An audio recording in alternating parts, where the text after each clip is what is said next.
Paramashivoham. Om Nithyananda Paramashivoham. Om Nithyananda Paramashivoham. Om Nithyananda Paramashivoham. Om Nithyananda Paramashivoham. Om Nithyananda Paramashivoham. Om Nithyananda Paramashivoham.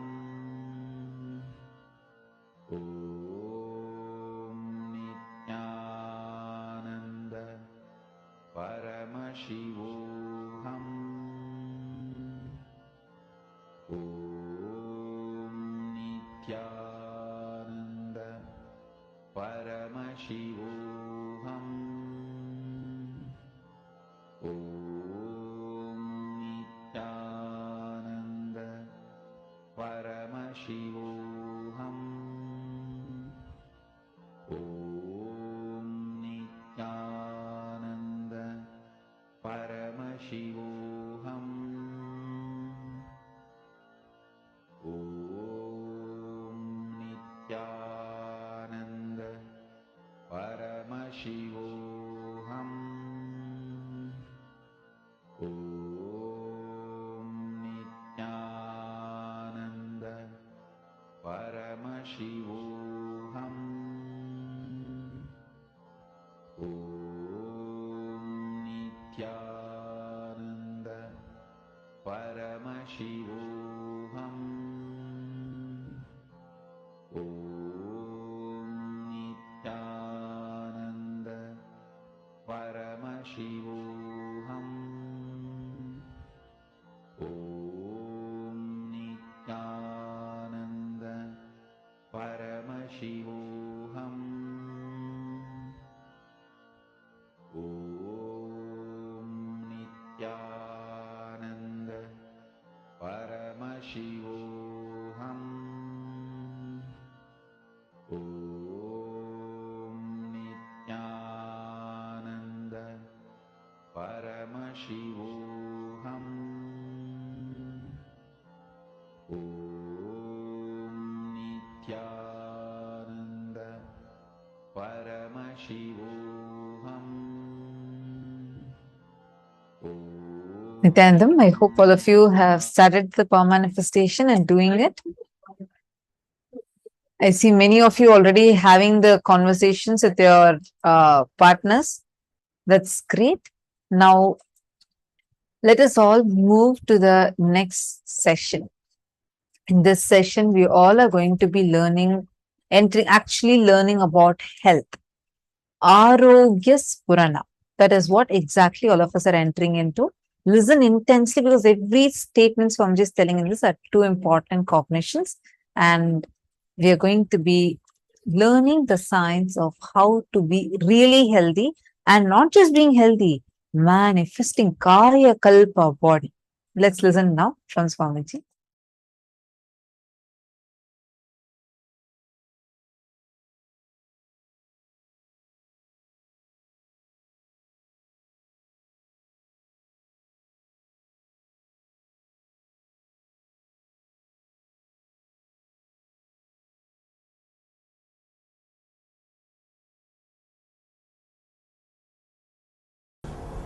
First, let us understand the word Arogya Spurana.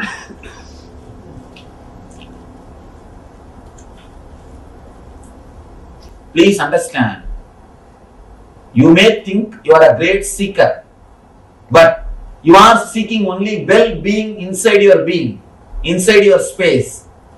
Be very clear, you do not know anything else except a peaceful feeling or a blissful feeling. That's all. Whenever that happens, you say you had a spiritual experience. So whatever you think as God, meditation, religion, spirituality, everything is nothing but peaceful or blissful feeling inside your being. As of now, we are not ease with ourselves.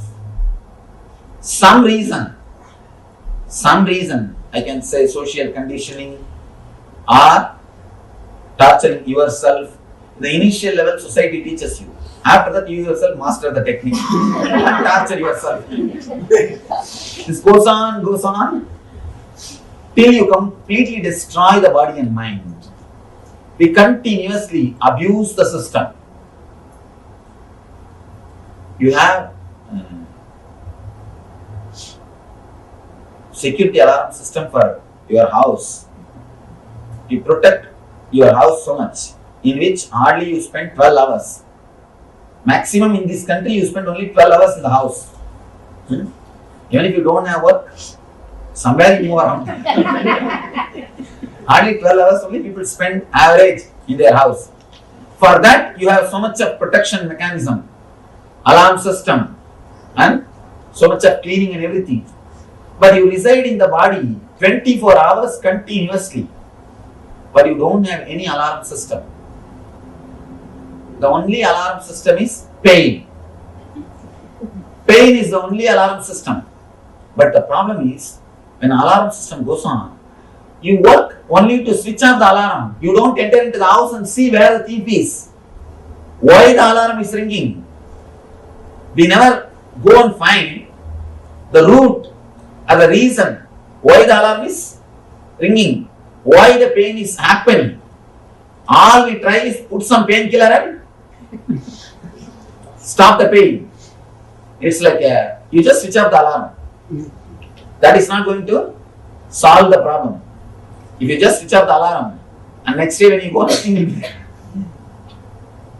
Please understand, we don't have any alarm system except pain.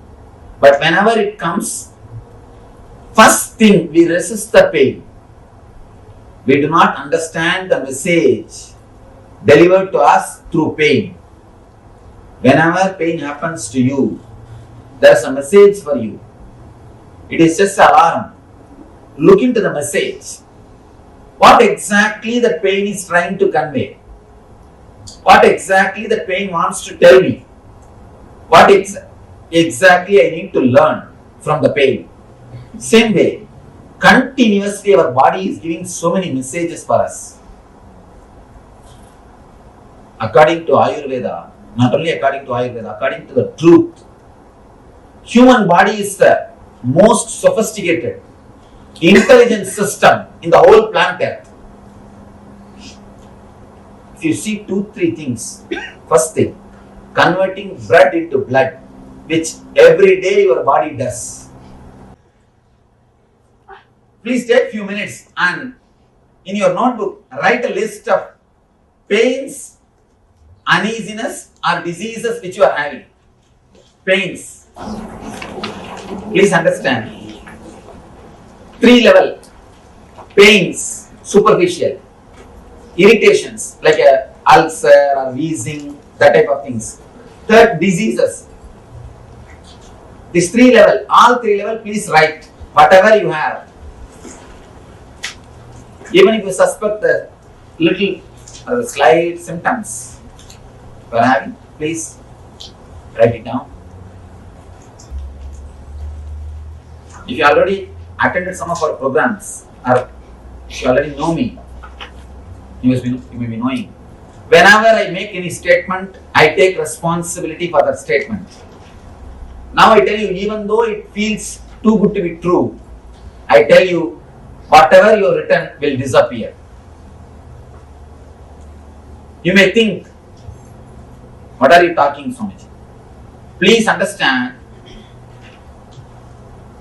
whatever you think as disease, whatever you names you may give, pain, disease, irritations, uneasiness, everything has got only 2-3 roots. just 2-3 roots in your system. Because we do not go and touch the root, because we do not handle the root properly, we continue to struggle and suffer. I am giving you the statement, and not only that, when I say, I take the responsibility of that statement. I take the responsibility of that statement.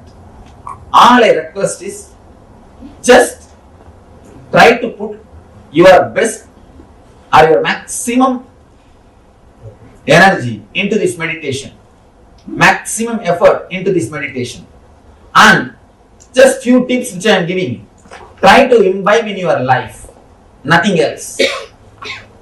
First thing, we are going to work on our body to remove the unnecessary toxins. I have to use the word toxins because I don't know any other word. In Sanskrit we call them dosha. In English I don't know any other equivalent word. Basically the dosha is because of the imbalance of vata, pitta and kapha. These three energies. Alright, I'll just give the meaning. Please understand the concept. Understand the concept, then you will be able to understand. Because there is no exact translation. It's all the words I am using are from Ayurveda system. The exact translation words are not there. Even the Ayurvedic books, English books, they use the same word only. They just give the meaning and they use the same word. All these three are responsible for our body functioning in a balanced way. Same way, all these three are only responsible for all our diseases. All our diseases. When we work on these three, whatever we have inside the body, it can be completely healed. It can be completely healed. One more thing, when we work on the vata and pitta and kapha, even your bone structure will start healing itself. If somebody has got bone problems, even that will start healing itself. Because bone also is continuously created our body. Don't think you have the same bone structure. Continuously body is healing itself. Continuously body is altering itself. Continuously body is doing the repairing work. Because it is intelligence. Let me explain once more. First 10 minutes. Shake the whole body. Shake the whole body. So that your body will become liquid. Next 10 minutes, let all the irritation come out. Third 10 minutes, sit silently and witness whatever is happening in the body and in your mind. It's the initial preparation technique. I am preparing you, tuning the body to enter into the deeper level things.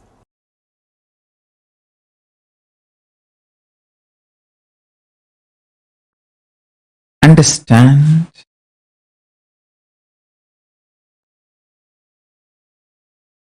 in reality and in Hindu tradition and as per Paramashiva's revelations about yoga, body is never a first person. Listen, what you feel as first person, I. You all know first person means I, second person is you, third person is he. Body is never first person. Your skin will be shining if you see your body as a second person. You will become a most handsome, glamorous, beautiful, romantic, sweet person when you see your body as a second person. You will be an amazing bogi. Real bogi is not the person who takes boga from others, who gives boga to everyone. He is the real bogi. Real bogi is the bogi who gives boga to everyone. He is extremely charismatic. Goes on giving boga to everyone. Your blood will feel like a honey when you see yourself as a second person. The moment you start cognizing your body as a second person, you are a bogi. everything you do become pleasant for you and for others. From morning till night, while you are eating, see your body as a second person. Body is eating. While it's feeling tired, see, body is feeling tired. While you are feeling like sleeping, see, oh, body is feeling like sleeping. Okay, body is sleeping. Throughout the day, have this cognition. Suddenly you will see, you will become such charismatic, graceful being. A practicing Hindu is expected to see your body as second person.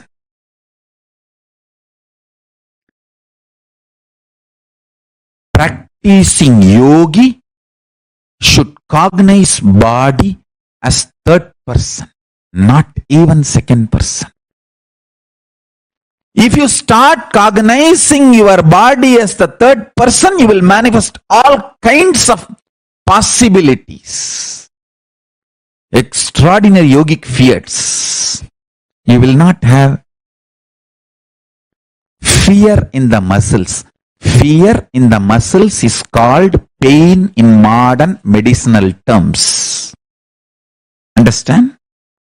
Bhaya in the muscle memory is pain as per modern medicinal system.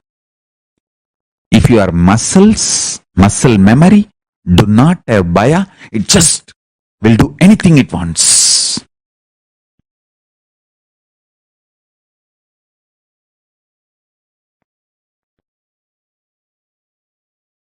It will not have something called pain forever. Pain is bhaya in muscle memory. There is nothing concrete about pain other than the level of fear you carry in your muscle memory.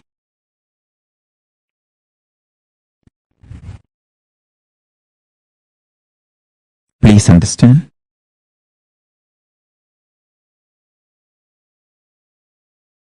And realize this fundamental truth. The more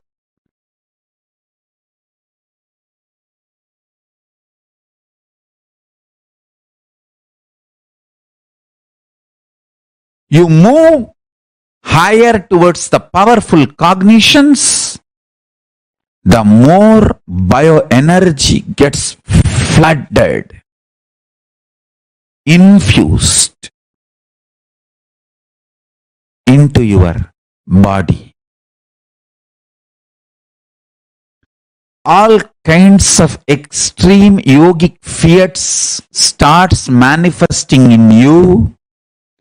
Yogic possibilities starts manifesting in you when you treat your body as third person. All that the archery powers Arjuna expresses. Next, seeing body as fourth person. What is that? Listen. If you see your body as a first person, you are a bogi, sick. If you see your body as a second person, you are bohi. If you see your body as a first person, you are rogi, sick. If you see your body as a second person, you are bogi, person who enjoys and gives pleasure. Very pleasant person, always pleasant, giving pleasantness to all. If you see yourself as the third person, if you see your body as the third person, you will be yogi, manifesting all the yogic feats, yogic possibilities. If you see your body as the fourth person, what is fourth person? Means cognizing all bodies are your bodies. You can spontaneously, simultaneously operate all bodies through your will or free from the will while you are operating the body you are holding. Just like the body you are holding, how you can operate simultaneously, spontaneously, you can operate all the bodies all the time. That is what I call incarnation. Understand? If you see your body, if you cognize your body as the fourth person, you are an incarnation. The Meenakshi Sundareshwara's body is an incarnation body. They were seeing their bodies as fourth person. Then you manifest all powers. Whoever manifests powers for those few seconds, when you manifest powers, you are in the state, you see your body, you cognize your body as fourth person. Understand?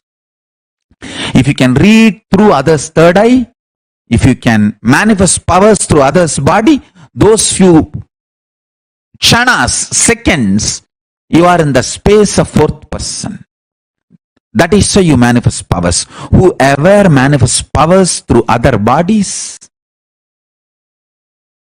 cognize themselves as fourth person for those few seconds. Understand? Understand? Yoga is all about raising yourself next level. From the first person, move to the second person. From the second person level, move to the third person. From the third person level, move to the fourth person level. That's all is yoga. Yoga, as per Paramashiva, is helping you, supporting you, step by step, to move from the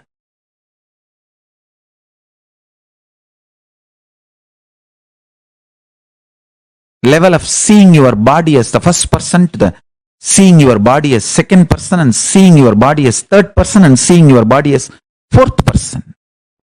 That's all the essence of yoga.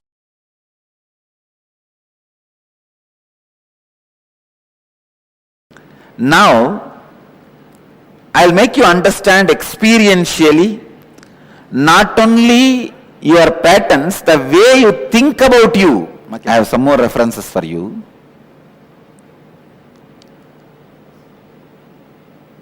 More studies done in psychobiological connections. University College London scientists. Just to give you one or two references I have. They say even the blood chemicals, please understand, stress does not change just your blood pressure. You would have heard only your blood pressure is changed. If you get stressed, your blood pressure will go up. That only you know. But the psychobiological connections, the research is done in that line by the University College of London says, not just blood pressure, even the chemicals, ingredients of blood changes along with your stress level. If your stress level goes up, the poison level, the toxins level in your blood goes up. I wanted you to understand not only your patterns are engram, even the way you feel about you is very important for your health. Even if you don't have any external stress, but if you have a wrong idea about you, that itself can destroy your health. I have seen many villages. They don't have any stress. They are not in corporate companies. They don't need to get up and just eat their breakfast while driving and land in the corporate office and whole day get kicked by the boss, and the evening come back and just sit in front of TV for 1 hour and fall asleep. No, they don't live that life. Many Indian villages still retain their innocent life. Morning slowly they will wake up around 9 o'clock, come and sit in the village tea shop and drink the tea and talk the whole politics and story, everything till 12 o'clock. Then slowly 1 o'clock take bath and go around and see the land, the agriculture happening, come back 7 o'clock and sit in front of TV till 10 in the night, fall asleep. There are people, even they fall sick and they also don't live long because the concepts they carry about themselves, the ideas they carry about themselves. So pen down all the guilts you have related to physical health, mental health, your efforts to breaking the engram, but you failed. When you fail, naturally guilt comes. Guilt becomes a strong engram and does not even allow you to do the effort once more. If you fail twice going to the gym, after paying the gym, third time you will never pay and you will never start. You will never plan for even taking the step because that guilt is there. So pen down all those guilts and major pains you experience in your life related to health. Physical pain, mental pain. Many times you even does not even want to remember about your body because you have some guilt, pain associated with it. And then worries you have related to your health. Worries are same like fear. Fear is little strong, worry is little superficial, that's all. Come on, please pen down. If you are not even able to find where they are, no one can help you. And I cannot get into you and find, only you have to find. I can only help you to break it.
Nithyananda, very beautifully, Swamiji explained to us about what is this Arogya Spurana, how the belief we carry about us directly influence how healthy we are, whether we are healthy or not. All these, how this has a direct influence. Very, very beautifully Swamiji explained, even with the understanding that it's not just your stress, because there are people who are living very stress-free, relaxed life, who still go through the same issue of dying early. So it's not, or falling sick. So it is not really just the stress levels. Of course, stress levels do matter, but it is not really the stress or the lifestyle. While all these might be important components, the idea you carry about you is the main culprit here. Sometimes just changing the idea that you have about you. I know it may seem like very, very small, like what is this? Like the ideas I carry, just the cognitions, can they matter so much? Yes, cognitions do matter. And the ideas, that's what actually we're going to be doing right now in this exercise.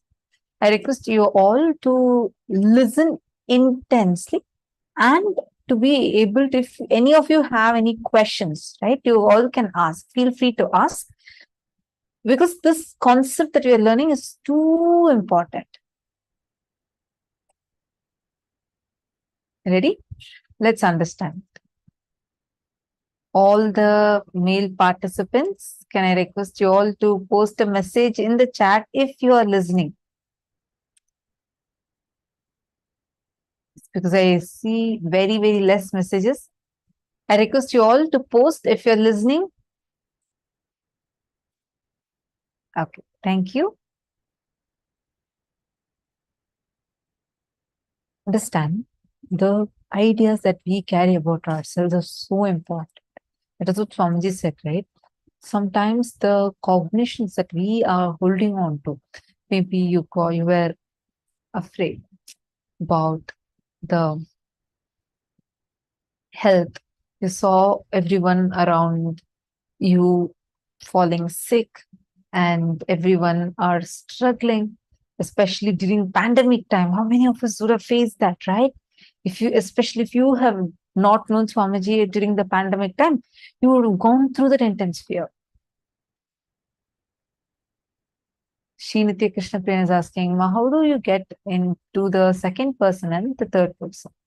So Swamiji explained to us about how anybody who cognizes their body as a first person, means that you cognize as a first person, then you will be a rogi, deceased.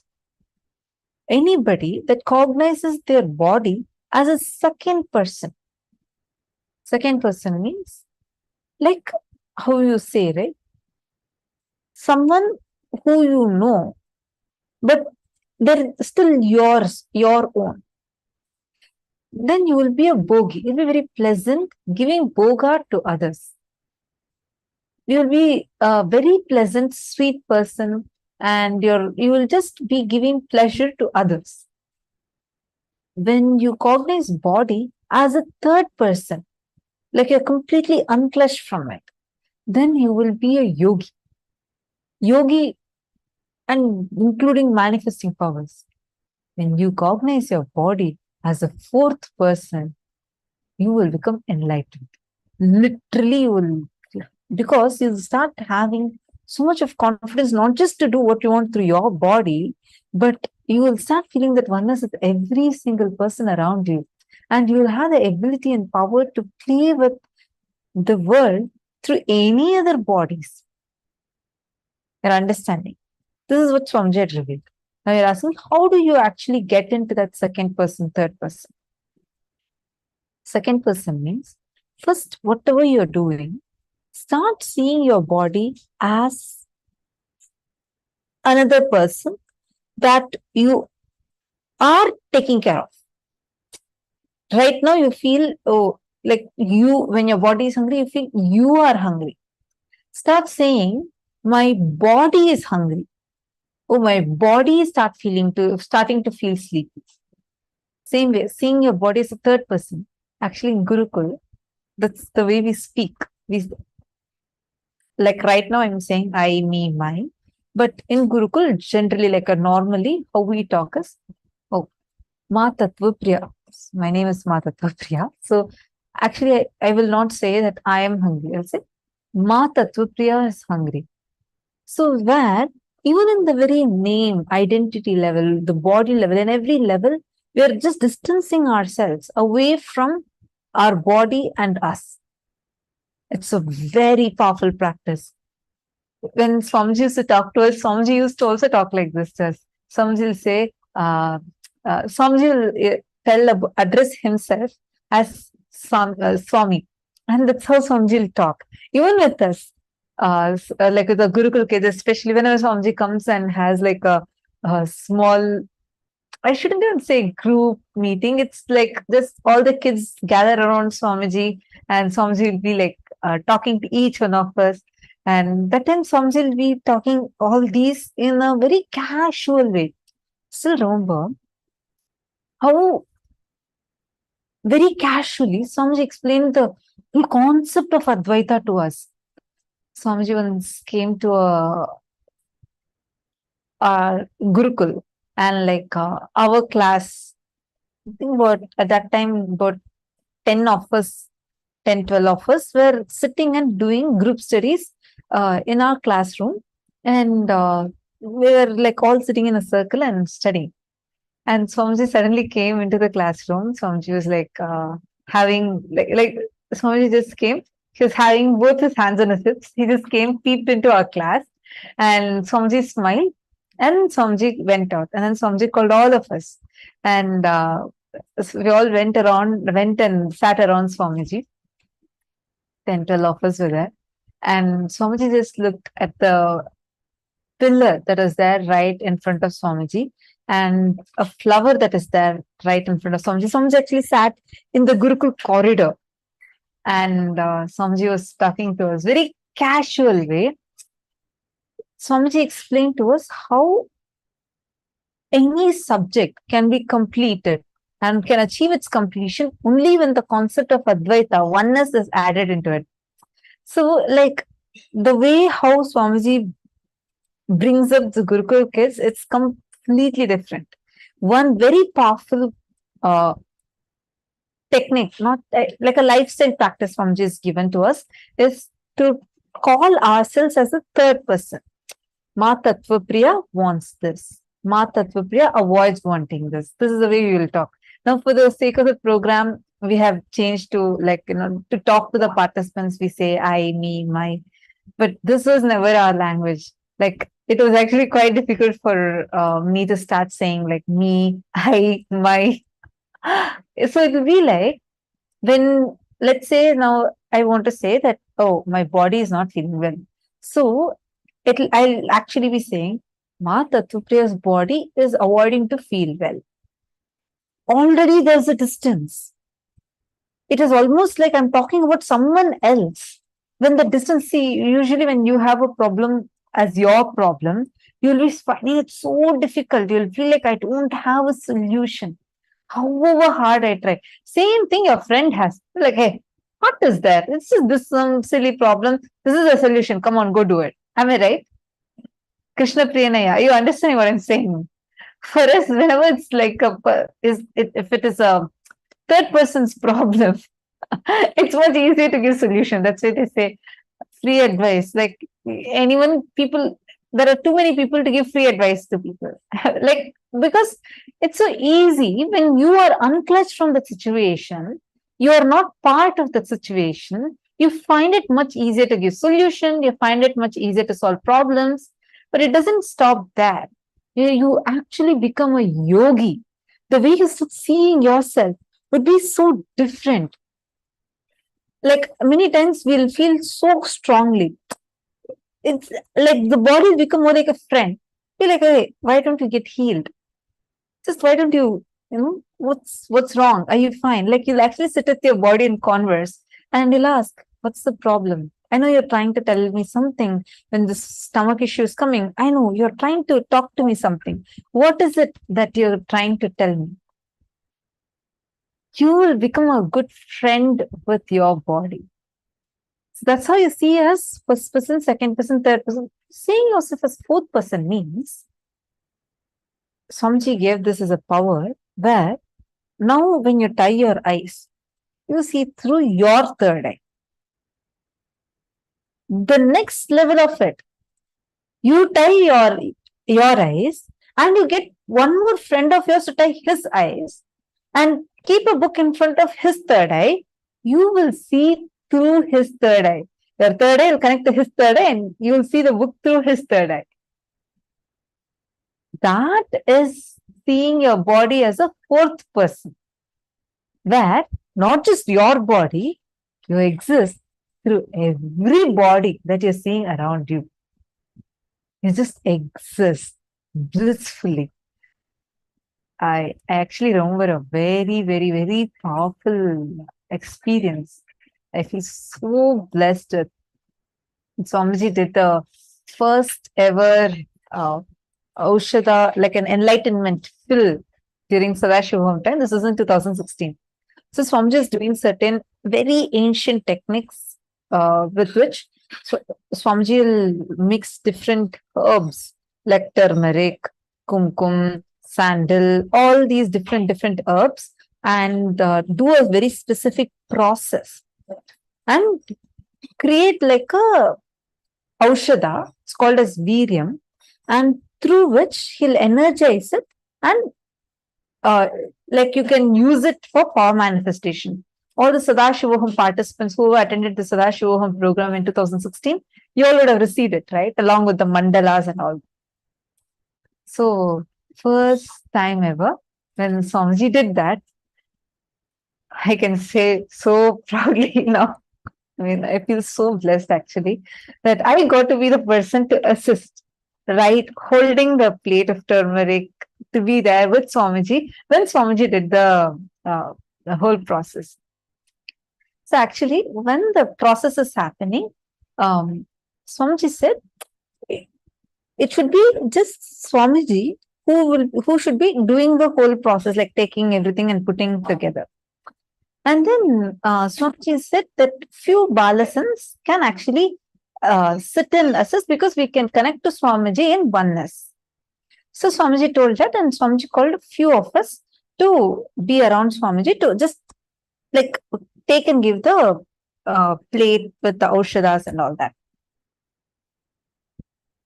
This is in the courtyard. There are actually videos of this. Such anyone who attended the Sadashivoham program, all of you would have received it in the Sadashivoham after movie CD that all of you got as a gift.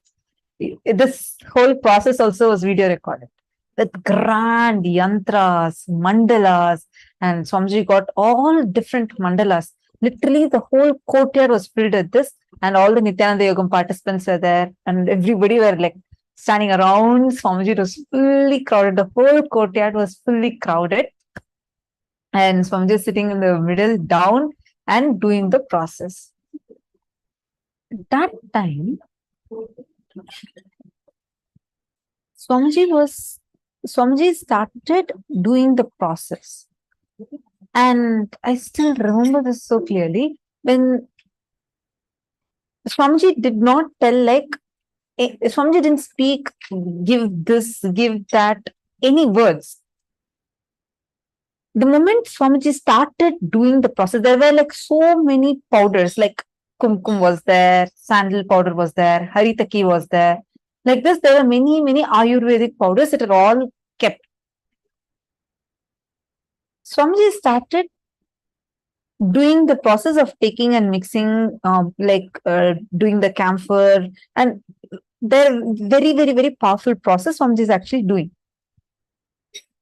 When Swamiji stretched Swamiji's hand, like say, if I want to pick up something, right?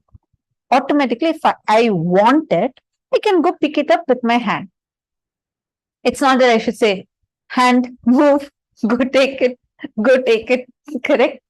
We don't give like that instruction to our hand. We want it, you go pick it with your hand. I remember so clearly when Swamiji started doing the process, whenever Swamiji would stretch Swamiji's hand, automatically, like my hand, I don't remember anything of my own individual identity or like my independent thinking there at all. It will be like when Swamiji is stretching Swamiji's hand, automatically my hand will go and take and give.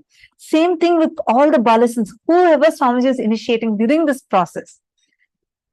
All of us, exact powders that Swamiji wanted, each one like automatically your hand, your body itself, our bodies are like moving, taking and giving. Towards the end of the process, Swamiji said that all of us experience that intense oneness where, because Swamiji did not feel that each of us are separate individual bodies, we all at that few minutes, all of us experience the intense oneness. Literally, where Swamiji is operating, using our bodies as instruments to move those aushadas. That is seeing yourself as a fourth person. Actually, I cut short the whole experience into like very small, just explain this one concept where not just operating from your body as you, but your consciousness existing in multiple bodies and moving the way you want it. It was actually a very, very, very powerful experience. At one point, it went like when the process is happening, we could not even hear any other conversations or anything except for what words Swamiji heard. Those are the only words we all could hear. It was much more than what we can, normally how we all have our own thinking, our own thoughts running in our head. At that few minutes, none of this even existed. It's just too powerful. Sri Krishna Prem is asking, can we switch in any person or do we need to step by step, second person, third person, fourth person? See, you can start with third person also directly. Second person, third person, fourth person doesn't need to be the order. But if you want to start cognizing yourself as a fourth person, you first need to start cognizing yourself as a third person. Only from there, you will be able to start cognizing yourself as a fourth person. It is not a step-by-step process. It's simultaneous. And for that synergetic happening to happen, you need to already start unclutching from your body. Only then you'll have the cognition that, yes, this body is alone not me. This body is also mine. I am this body also. I am not just this body. I am this body also. So there is a component of me which is much more than this body. You all are understanding? Okay, let's first do the exercise Swamiji has given to us. The definition of health is that if we are able to tolerate our boundary, we are healthy. There's a beautiful saying in Taoism. When the shoe fits, foot is forgotten. When the belt fits, belly is forgotten. When the chain fits, neck is forgotten. When we are healthy, we forget our body and the boundary and do not think that we need to maintain the body. That is the definition of the real optimum health.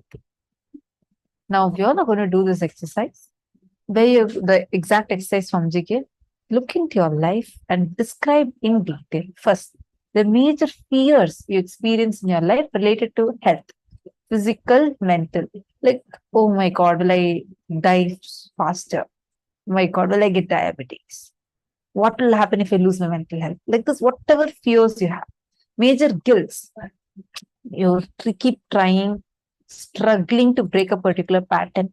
You know if you eat this food, it's going to be harmful for you, but you go ahead and eat it and then again you feel guilty about it. Third, the major pains that you get. both physical and mental. Fourth, the major worries you carry. Now, take a few minutes and please start penning them down. Do this exercise intensely. This is the main important step for you to experience optimum.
Hope all of you got enough time to write down.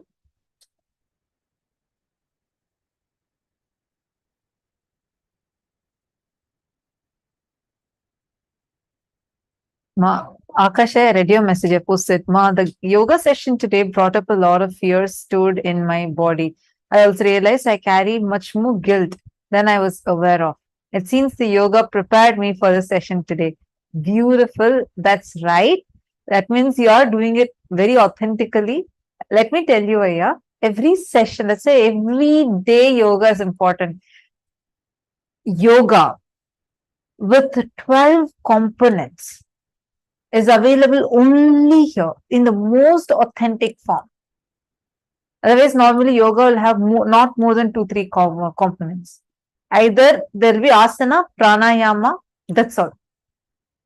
Very rarely few mantras will be chanted, but nowhere 12 components of yoga, which all of us follow and authenticated by the scriptures. It's only Swamiji who has revived it and made it available completely for free for humanity.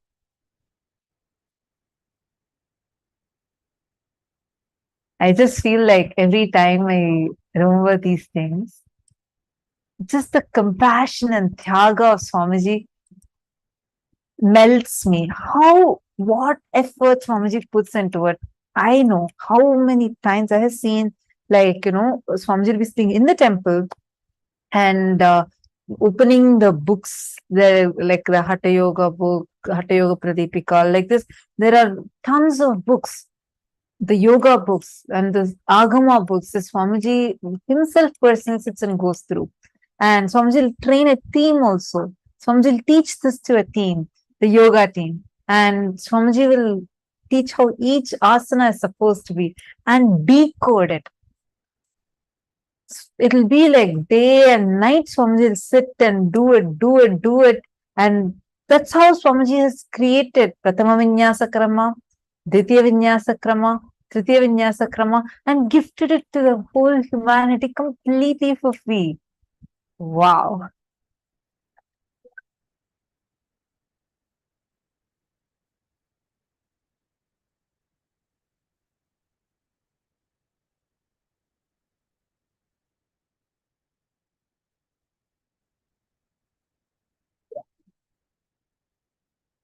Yes, good. I'm happy that each of you sitting and writing down intensely. Very good. Now, all of you see whatever we are writing down, where you are understanding the worries, fears, guilts, pains that are stored in you about health, physical health, and mental health. Moment you list it down, how many of you are feeling? Just writing it down itself is giving you so much of clarity. How many of you are feeling that? Today, Swamiji is going to be liberating all of us from all of these powerless cognitions that we are holding on inside us. So now, let's all move to the next session, an extremely powerful session on the science of Kayakalpa. Let's listen to the revelation now from Swamiji.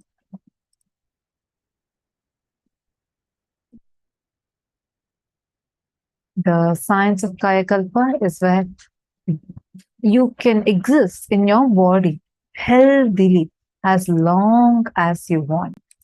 It's very, very, very powerful ancient science. Even Swamiji has told there are many Apta Pramanas for it, including Mahavatar Babaji. Even now, he is available in his youth form to many people that are very sincerely connected to him. Or Tatwale Baba, who even now exists, like he is actually some few hundreds of years old, but he'll look like about 30 to 40 years old, and he still exists. Let's listen to the revelation about Kayakalpa Yoga now from Swamiji.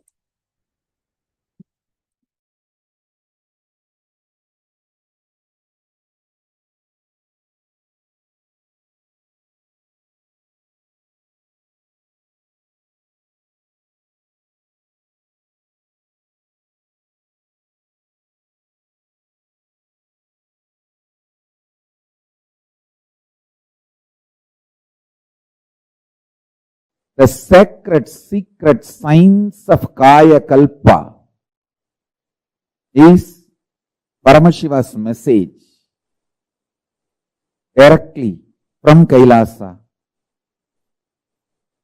to the whole humanity, to the whole world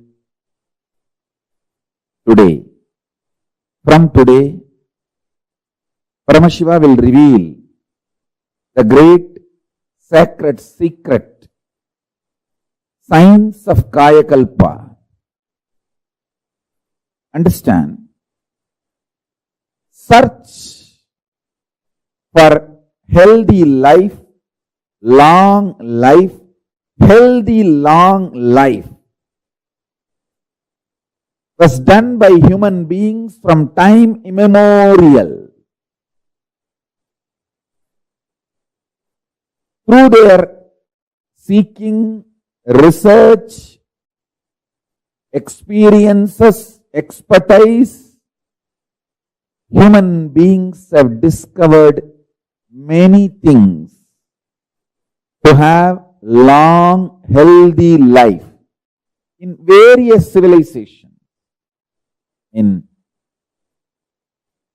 Saraswati civilization, in Ganges civilization, in Hindu civilization, in African civilizations, in Egyptian civilizations, in various civilizations, lot of things were invented, discovered, reinvented, rediscovered. First and foremost, let's bow down to Ganapati, who is the manifestation, the greatest manifestation of Paramashiva.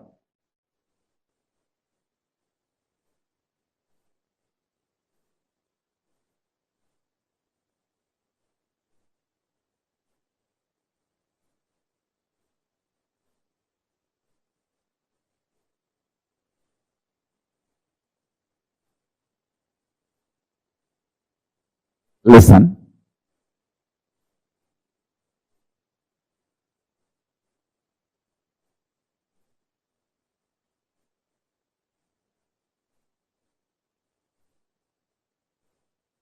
Out of your consciousness, you 3D printed, consciously 3D printed this physical structure, Annamaya Kosha, breathing structure, Pranamaya Kosha, mental structure, Manomaya Kosha, cognition structure, Vijnanamaya Kosha,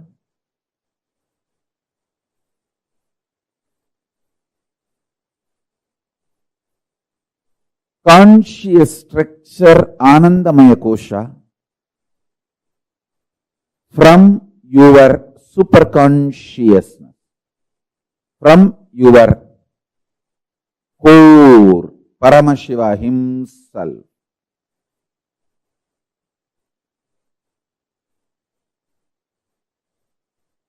Understand?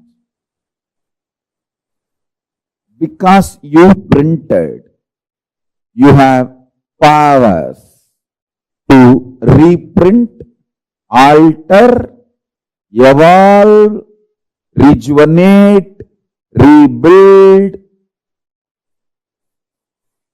any part or fully.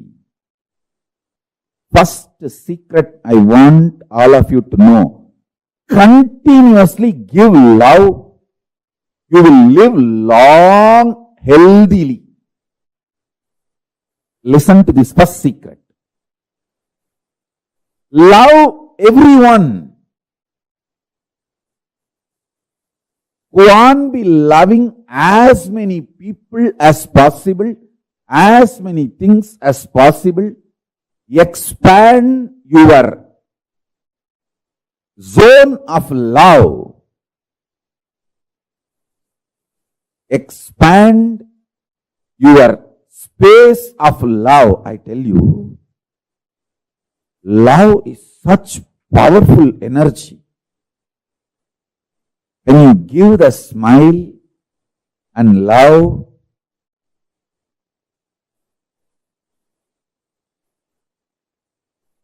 the way others respond to you, react to you, and the way you start feeling about yourself, and the way again you experience you, and the kind of chemicals and hormones you release inside you, and the way you feel secured about yourself and others, it just becomes virtuous circle. Listen carefully. Giving love to yourself, giving love to others, more and more people, more and more situations, more and more beings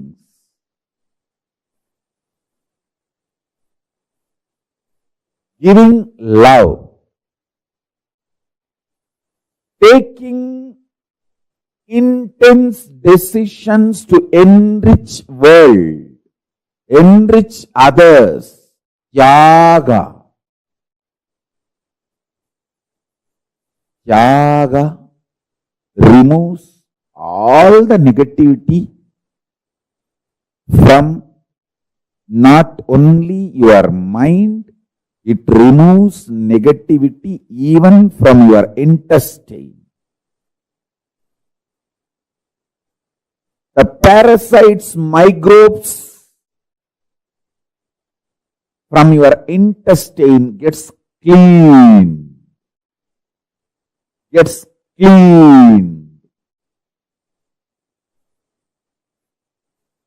When you start smiling at people, loving people, giving security to people, making people feel secured about you, with you, around you,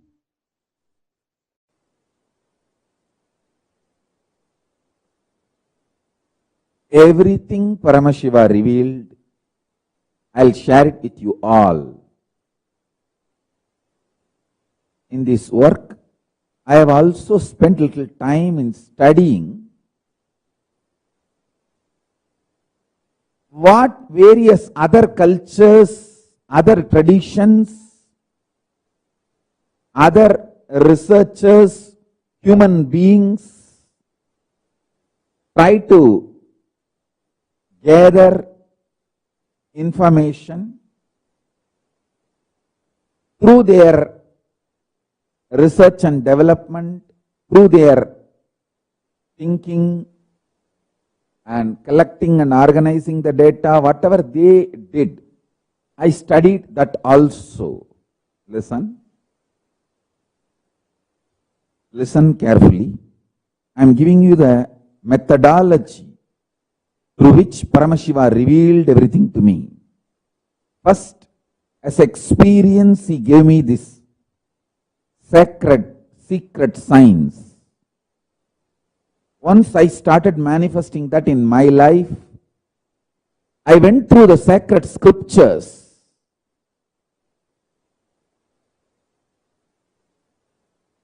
In which Paramashiva has documented this knowledge. When I went through the Vedic Agamic scriptures where Paramashiva has revealed this science in a detailed way, I understood the in-depth meaning. I understood the deeper meaning, the sacred secrets got revealed to me.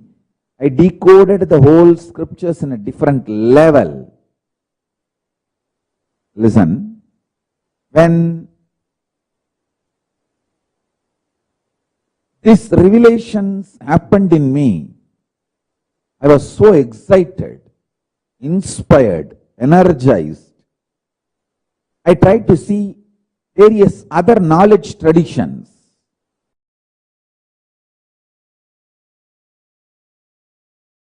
This Kayakalpa Yoga is fundamentally the science of Jiva Samadhi, Swarupa Samadhi and Jiva Samadhi.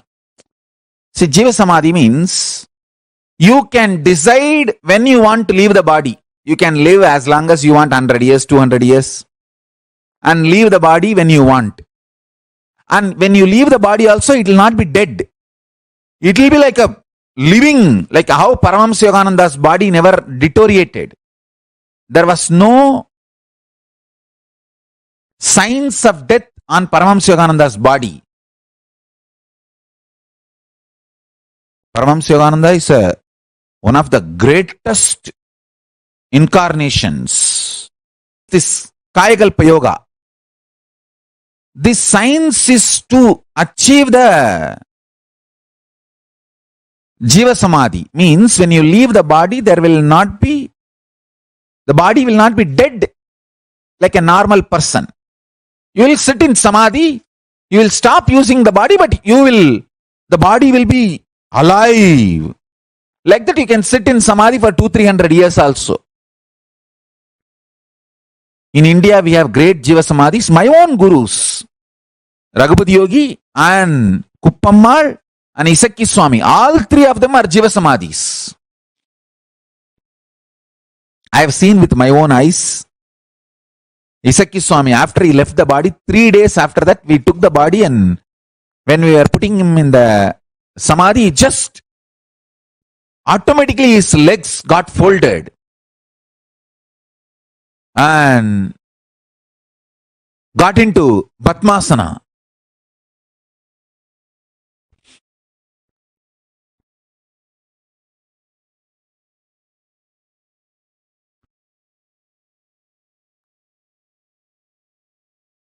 Not only I saw, there are many eyewitnesses. Even now in Tiruvannamalai they are there. All of them saw that. It happened in open place.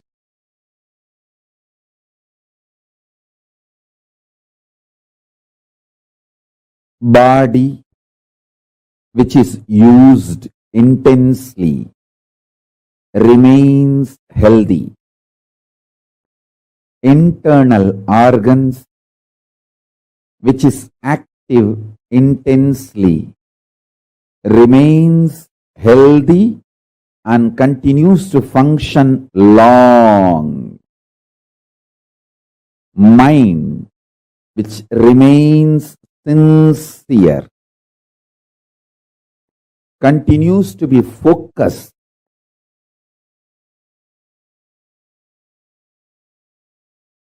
on the goal of life.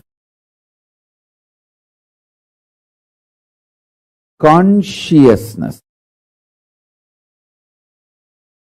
naturally, spontaneously, simultaneously, listen to this word, spontaneously and simultaneously manifest through all these three layers: mind, internal organs and body. All these three.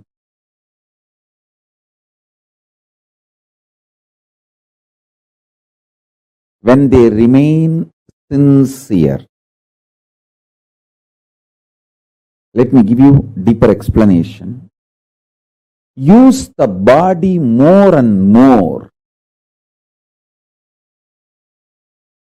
You will be very healthy, energetic.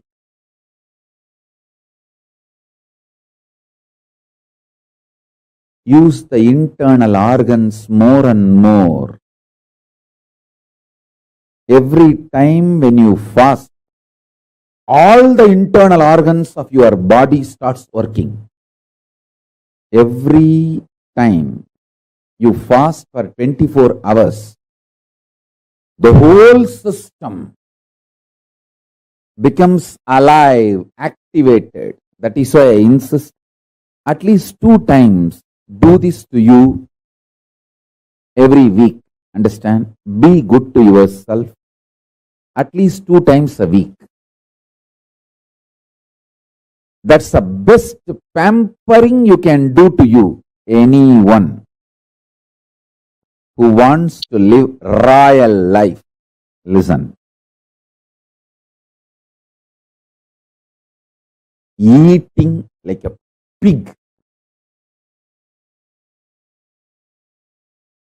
Whenever you can, whatever you get is the cheapest way of treating yourself.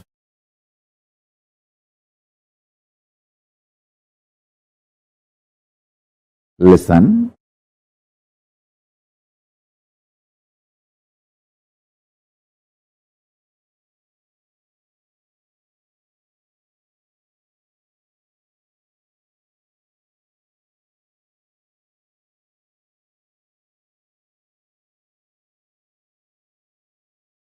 It's like treating yourself like garbage bag, garbage can, dustbin.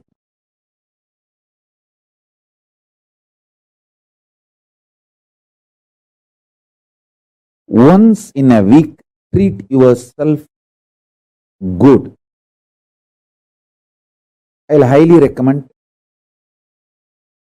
at least twice. If you are an initial level seeker, once a week. If you are very sincere about enlightenment, twice a week. Treat yourself royal. It means stop eating. 24 hours, just absolutely no food. If you can, dry fasting. If not, just water is okay. Water fasting. All your internal organs will become alive. As I said, the best food for your body is what is already gathered and stored inside your body. Allow the body to eat itself without giving food from outside. Listen carefully. I have seen people who don't eat because they don't have, but people don't eat even though they have for a purpose, higher purpose they don't eat. I have seen both kind of human beings. I have seen extreme poverty. I have seen very powerful royal people who don't eat not because they don't have, but because they have a higher purpose to exist, they stop eating. The difference I have seen in both the bodies, people who don't eat because of poverty, their body doesn't shine. People who don't eat because of the higher purpose, their whole skin shines because the cognition, purpose adds sincerity, shraddha, and shraddha as capacity to generate ojas and tejas. Ojas means pure energy. Tejas means shining power.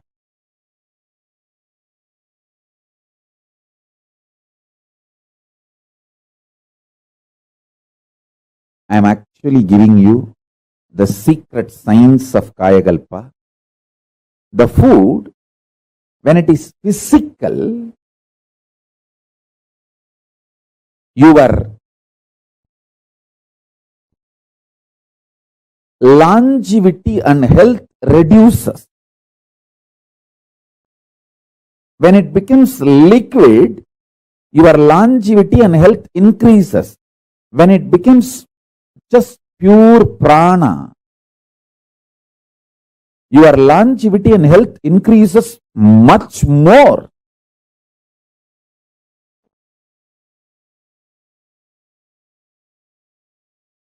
This Mauna Swami, he used to sit in that Ilippai tree breathing space the ellipite tree, it used to be a tall tree. All trees have their own breathing space. To the level, to the length, to the circumference, they spread their flower, fruit, smell is their breathing space. So this temple tower in which this Mauna Swami was sitting comes within the breathing space of that ellipite tree. So when he sits there and does his pranayama, that ellipite tree's smell, breathing space goes into his body, his internal organs receive glucose, sugar, directly just from the prana without taking any white sugar, brown sugar, anything from external source. I tell you, just if you do the detox properly, cleanse all the parasites and microbes, your whole system will become such healthy.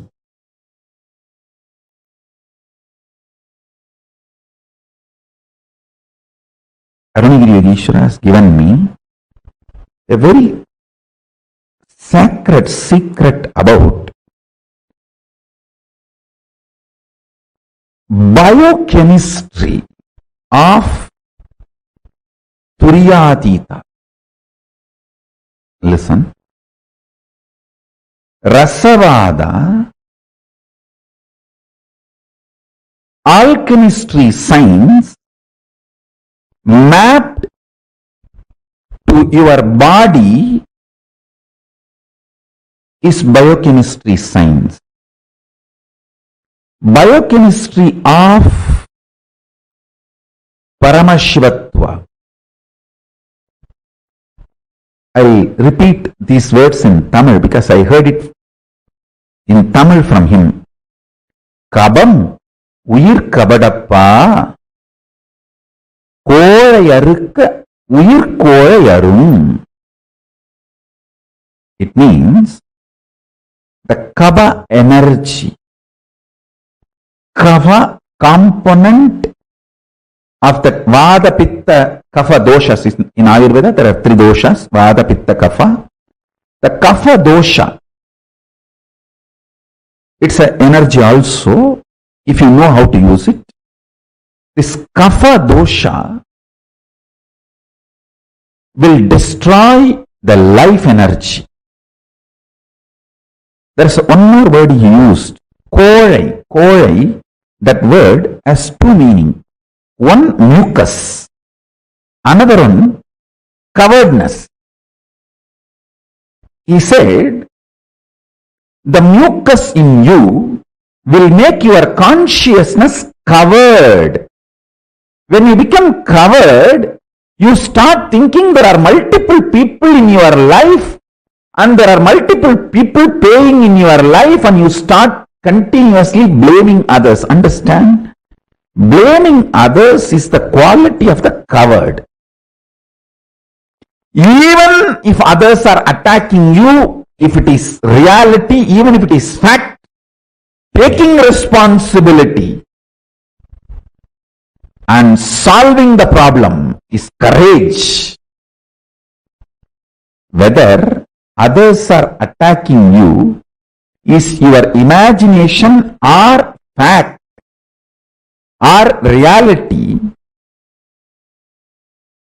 taking responsibility for it and solving is the quality of courageous being. Blaming others, cognizing others, putting the responsibility on others is cowardness. In Tamil, there is one word, kolai, that word has two meanings. One mucus, another one coveredness. My guru told me, கோழை உயிர்கோழையப்பா, கோழை உயிர்கோழையாக்கும். It means, I'll give you the gist of what he transmitted to me, what he blessed me.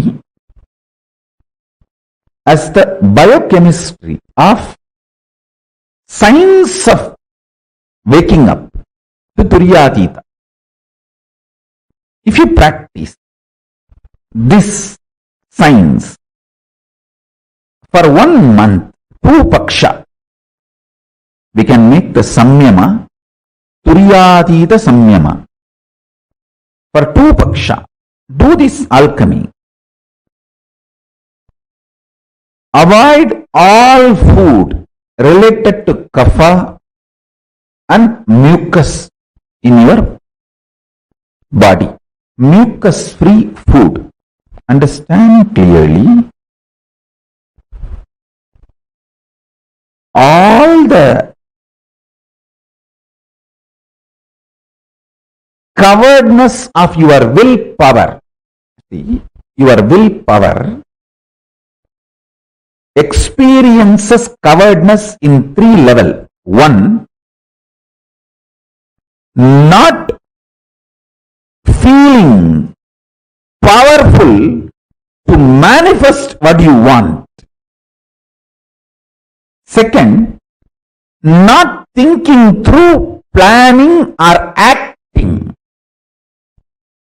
Third, strongly feeling your opposite powers, opponents other than you are extremely powerful. It may be persons, situations, places. All of them are extremely powerful. They may overpower you. The intense fear. All these are definitions of coveredness of will.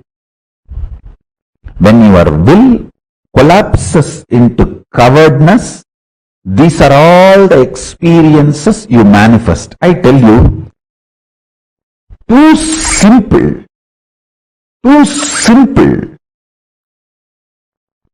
Change your biochemistry, the whole problem will be solved. I have seen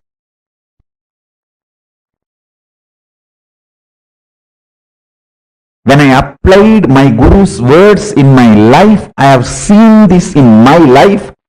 Whenever my disciples obeyed me and used these methods and techniques, I have seen them going through amazing transformation. You can make it like a Paurnami to Paurnami or Amavasya to Amavasya.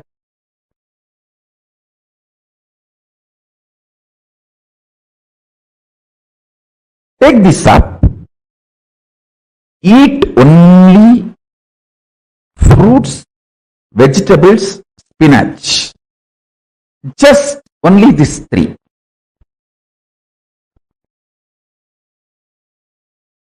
No grain, no animal products like a milk or honey, nothing else. Just these 3 fruits.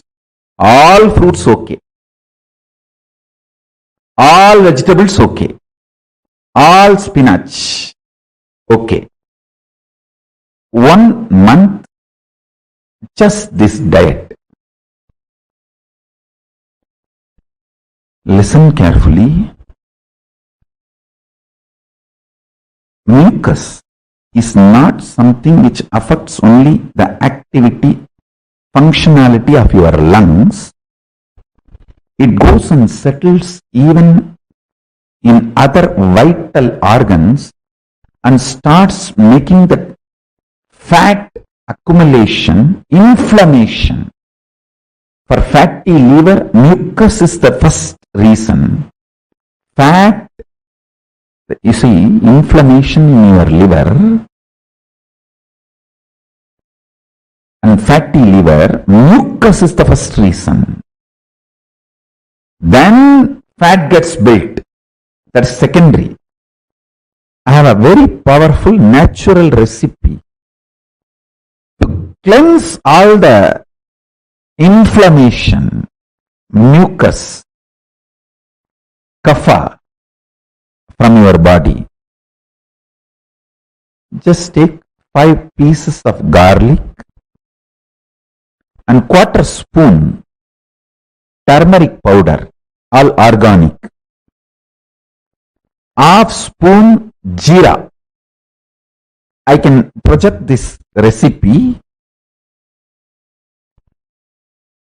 I am projecting this recipe. 5 parts of garlic, quarter spoon of turmeric, half teaspoon jeera, boil in water. Crush all ingredients in mortar and pestle and drink at night. It can really detox you. I will say this is one of the nectar for Kayakalpa.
What Swamiji revealed in this session about Kayakalpa, there are hundreds of evidence in Hinduism how people have manifested the science of Kayakalpa, literally manifested the experience of living for eternity.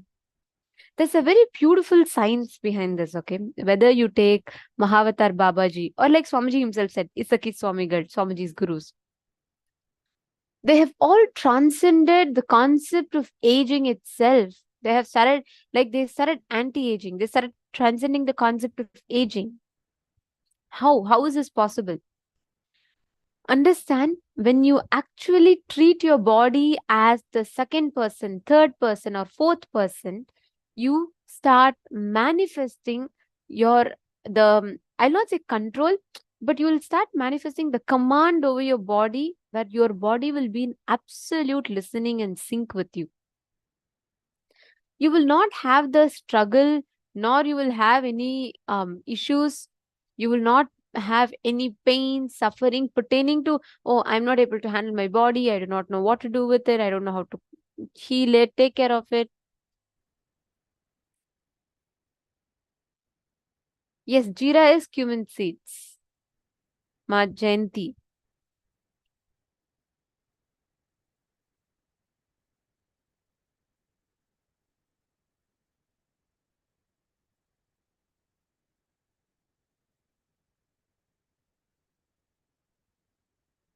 Okay, very nice. Now, I wanted to ask every one of you here, how many of you have experienced or had this experience where sometimes when you tell your body completely listens to you? Have any of you experienced it? Like, for example, you will just tell your body, you know what, this time it has happened like this, it's okay, but I'll take care of you, but can you please heal faster? That is what is treating your body as a third person, which means you talk to your own body and it works 100%. It works like completely, fully, 100% right. You know, there's a very beautiful incident that experience that completely changed my perspective about body. Because from my young age, I always had this thing where every few days once I have to fall sick. And I started building it as a habit. Like, for me, getting viral fever was normal. For me, going to hospitals were normal. Like, the doctor, the doctor was my very close friend of mine. That's how it had become. After I joined Gurukul, right, one thing that I didn't initially, I never liked from a young age was waking up early in the morning. So I never really liked it. And it was a struggle for me to wake up early in the morning. And as soon as we joined Gurukul, that's the first thing. Every day morning, we wake up and do yoga at 4 a.m. And we wake up before that and we shower. So it is like, and we shower in cold water.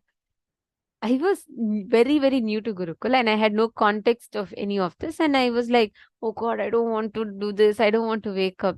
But that I had a pattern of developing sickness whenever didn't want to wake up. Whenever I wanted to bunk schools, I used to develop sickness. I used to actually get fever. And that particular day after I joined Gurukul, also something similar happened where I decided so strongly that I don't want to get up. Like, first day, second day, I was like, I managed badly.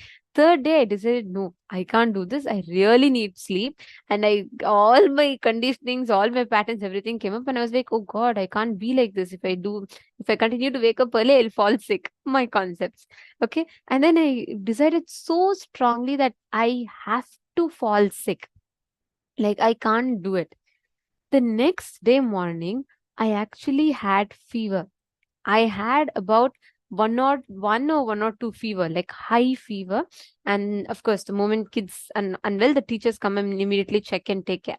So the person came and checked. I had 102 fever. She immediately, the Gurukul principal called me. Okay, she wanted to talk to me. And when I say principal, the concept of principals in a typical school and Gurukul is entirely different. So our principal, which was Madhvait and Rishadit, they were like more like our parents.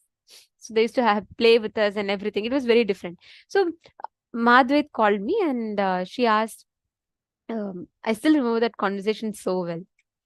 She called me and she said one thing. She said, when I went to her, I went with the expectation. Typically, normally when you're sick, what do people do? They say, oh God, you're sick. Don't worry, take rest, take paracetamol, sleep. Make sure you're very comfortable. Don't, no problem. If you don't go to yoga, it's okay. That's what I thought, right? So that's why I had even developed fever. And I thought, okay, she'll also say, she's feeling very sorry for me and she wants me to rest and all that, whatnot. And when I went there, she asked me one thing. When she looked at me, she asked me one question. She said, How, without your conscious permission, how can fever enter your body? Right? So she asked me, why did you give permission for fever to enter your body? I was like, what? Permission for fever to enter the body? I have never had anyone look at me and ask that question ever. Like, nobody, never anyone tells you, the body is yours, which is very true. Then how can fever come in the body? I was so shocked. I was like, nobody has ever asked me that question. So I was like, I stood there and I was amazed, shocked, surprised. Then she beautifully explained to me. She said, you are the owner of the body. Swamiji tells nothing can happen in the body without your conscious permission. When you are allowing fever, that means you're telling yourself that you are powerless and something else can have power over you. That's the only reason fever enters you. Then she said, look, if you don't want to go for yoga, I totally understand. Let's talk and resolve it. I'll address whatever problems you have and let's try to fix it and work it out. But don't develop fever. Don't tell your body to become powerless for it. I was like, oh my God, isn't it so true? All these years, I have been allowing my body to be taken over by something, taken over by some foreign body, right? Which comes and causes fever in me. And nobody ever looked at me and asked this question, how can you let fever come into your body? This very question was so different for me.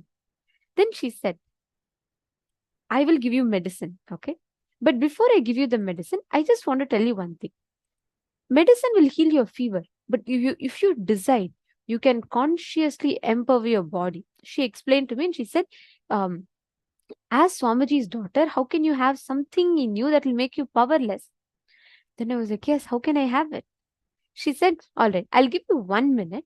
And she started a stopwatch, a timer in her phone. And she said, in this 1 minute, if you are able to heal your fever, heal. If not, let's take the paracetamol. I just want to give you 1 minute to make that conscious decision in your body.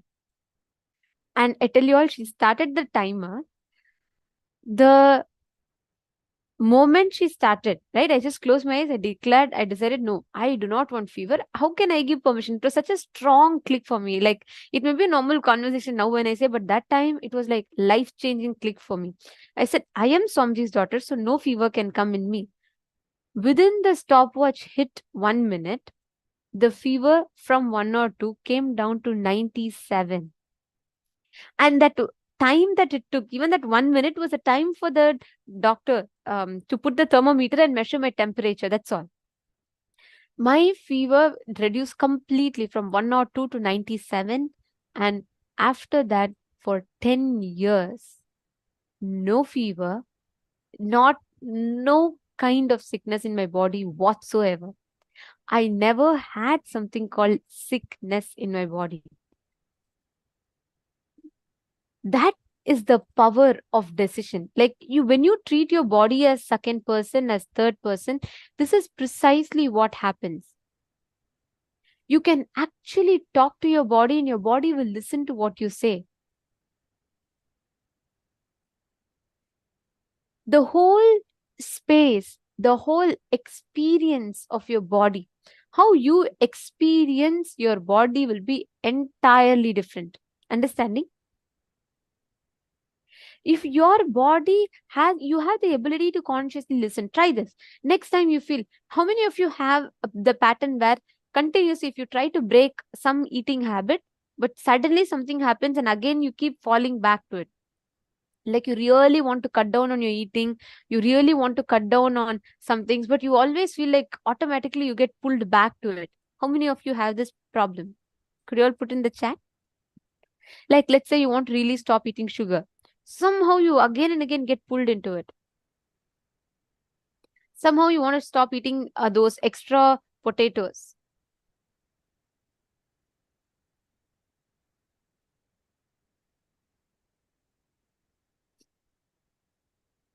Ma Nithyananda Yogini is saying, yes, Indian food better, but not yes. Yes, okay. So many of you. Ma Prematavasi is saying yes. Ma Ning is saying yes. Okay. Listen. Do this one thing which works 100%. Next time when you consume that food, Swamiji tells, pleasure or pain is not external, it is the definition that you add to it. For example, when fire touches you, you cognize that as pain because you've been taught it is pain, correct? Let's say in your young age, the first time you burned, if someone taught you, hey, that's supposed to give you pleasure, they'll say, they'll clap, they'll celebrate. The conditioning that it is burning you will completely dissolve. Instead, it will be replaced as a pleasure. All definitions life has given you, pleasure, pain, good, bad, joy, everything is how you define it. Now, Swamiji very beautifully explains all the food patterns. You give a definition based on how your tongue responds to it. Now change it to how your stomach responds to it. Swamiji told this in one of the satsangs. I used to eat my eating quantity was like a lot. I used to love oily foods. I used to love different types of eating cakes, chocolates, everything. So I started this whole thing, and it was in 2021 satsang. Swamiji revealed a very beautiful thing. Swamiji said, next time when you put the food in your mouth, listen to your body. See if your tongue is enjoying it or your stomach is enjoying it. Just do this one observation. I really did it. After that, my whole like towards what food I enjoy completely changed. We are all so occupied. The moment you put the food in the mouth, our listening is completely towards what our tongue is saying about it, correct? Oh, the food is tasty. Many times, that's why even when your stomach is full, we put that extra spoon, extra amount of food into the body. Why? Because we don't listen to our stomach, we listen to our tongue. Just shift your focus. Start talking to your stomach. Really, it works. Swamiji said stomach is like a small child. If you talk something to it, it'll listen to you. Just start talking to your stomach. Listen to what your stomach is saying about it. You will actually see sometimes when indigestion problem is there, if you just talk to your stomach, it will heal, listen, and complete. You tell your stomach, look, I'm committing to you. I have been very, very insensitive to you. I want to get back, and I want to give the food that you can bear with it, that you can manage, that you can digest, and that is needed. After that, when you put the next spoon of food into your mouth, automatically you will see your stomach will say it is not able to handle. Your body will actually respond to you. Like Swamiji said, Science of Kayakalpa is nothing but your ability to see your body as third person and fourth person. Fourth person means what? Experiencing you're in everyone. Experiencing everybody is in you. Third person is treating your body as a third person. Like you treating your body, speaking to your body, treating it as another person.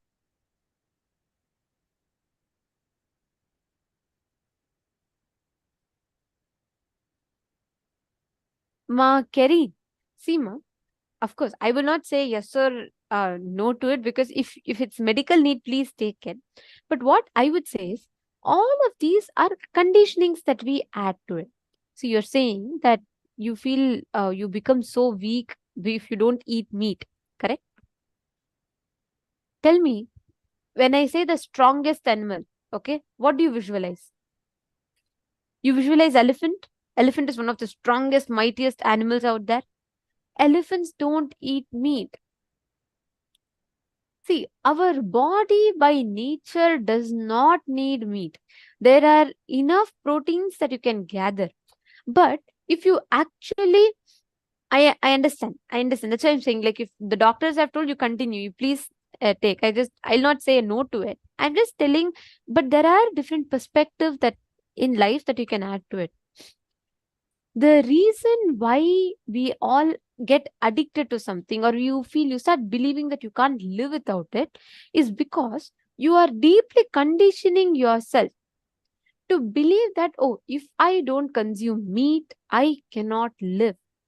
Actually, all our addictions from this it's rooted in liver.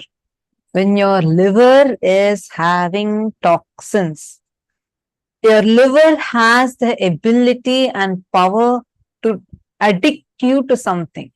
That is why the moment you detox your liver, your addictions will just simply drop. Many addictions, the moment you detox and cleanse your liver, lot of addictions will just melt away.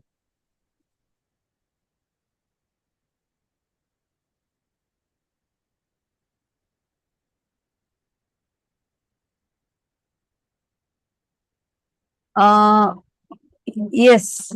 So, Lev, Lev, sorry, I'm trying to pronounce your name. Lev, Levhm. And I hope I'm getting your name right.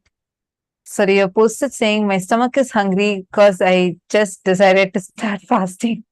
See, at that point, you decide more stronger to fast. That is actually, if you do it as an offering to your Ishtadevata, it'll be very, very, very easy. When we do it as our own fasting, saying that, oh, I want to do it for my health or this reason, that reason, it'll be a war with ourselves. But the moment you just do it as an offering, like a vrata, a fasting for this particular deity, like Sundays, you fast for Swamiji, and Monday, you can fast for Paramashiva, and Wednesday or Friday, you can fast for Devi. Like this, each there are specific days: Monday, Friday, and Sunday. Monday for Paramashiva, Friday for Devi, and Sunday for Swamiji.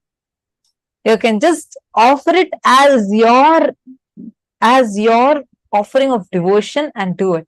You will simply see it will become too easy.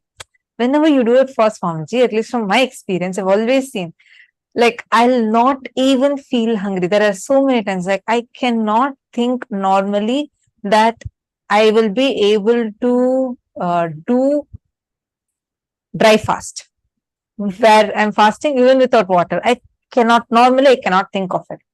But whenever I think, okay, today is Sunday, and then like I'm doing it for Swamiji, I've seen I won't even feel thirsty, forget about hunger. Swamiji will just take the whole thing away, like you won't even need to struggle.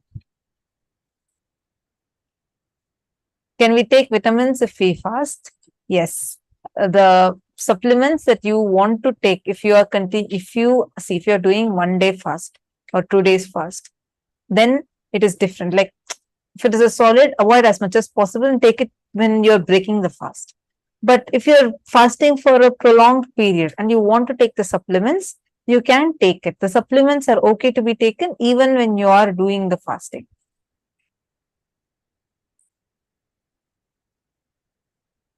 Any other question?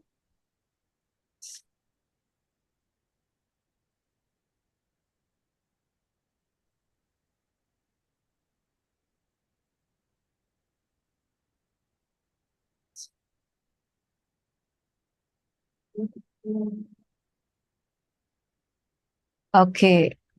Pavanaya, you're asking, so it is the set of cognitions we carry that determine our person.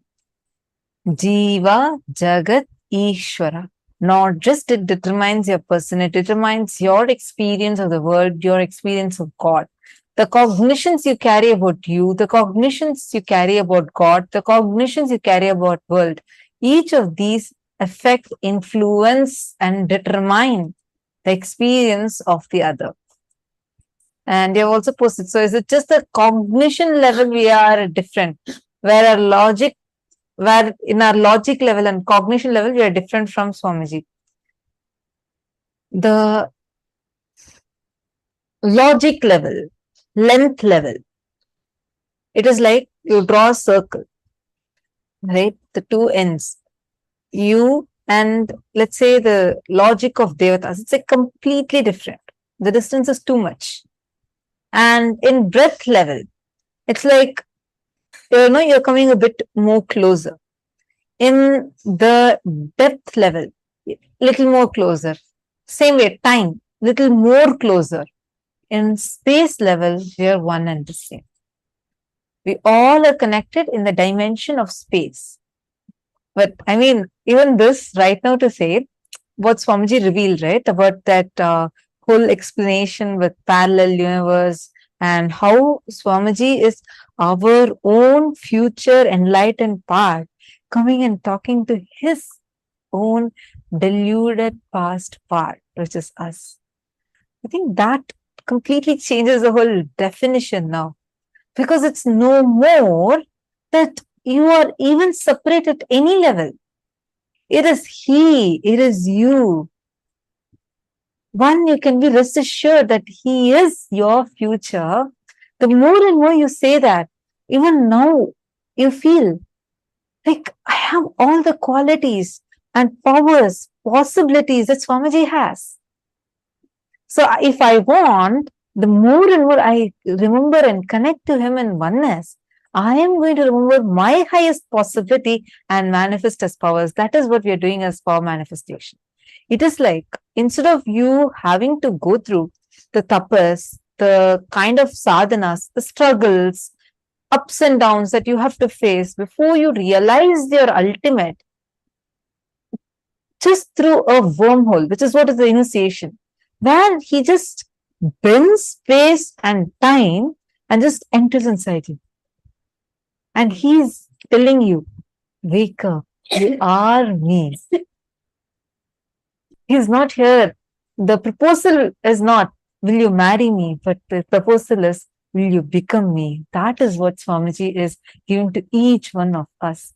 And that proposal that Swamiji is giving through a cosmic wormhole, literally bending space, bending time, and reaching to us and awakening us, saying, hey, I'm right here. Every moment, just look at your life. I feel like every moment, this is what Swamiji is doing to us. Sometimes we catch the signals, if you see in that Interstellar movie, like the daughter Murph, she took a few years to decode and understand that Morse code and cognize what was the message that Cooper was trying to give her. Now we need to understand, if we just map that to our lives, we'll understand how many ways Swamiji is continuously trying to awaken us to who we are, which is Swamiji. Oh my God. Even to say that is just so amazing, right? If you start cognizing this, chew it, like you all have to do a Vakyartha on it. Each of you can post your powerful cognitions. Go to the Paramashivoham Facebook group and tag Swamiji and post it. You all can actually have a Vakyartha. Today again, we are going to be having a Vakyartha where each of you can post your understandings, ask questions, question another person's answer, and answer another person's question, and so that we all can get prepared for receiving today's darshan and initiation. All right, now are you all ready to enter into the power manifestation? Today we've been manifesting the power of body scanning, right?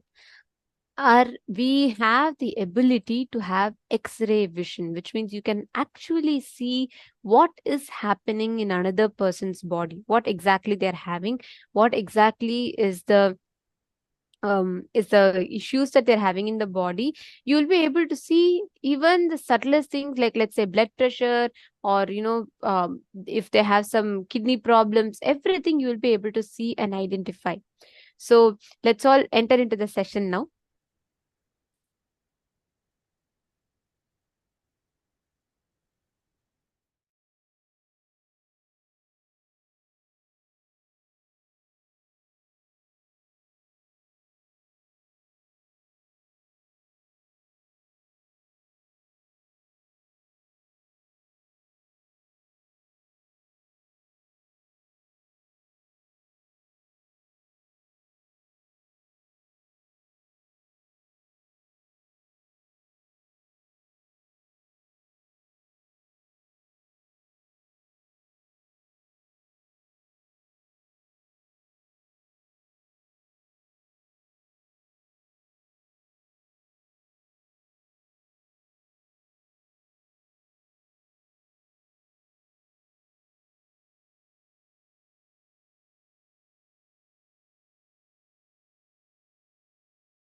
Now, let us all enter into the power of body scanning. The moment we say body scanning, right? What exactly does that mean? What does body scanning mean? How do we manifest this power? This is what we are first going to be understanding.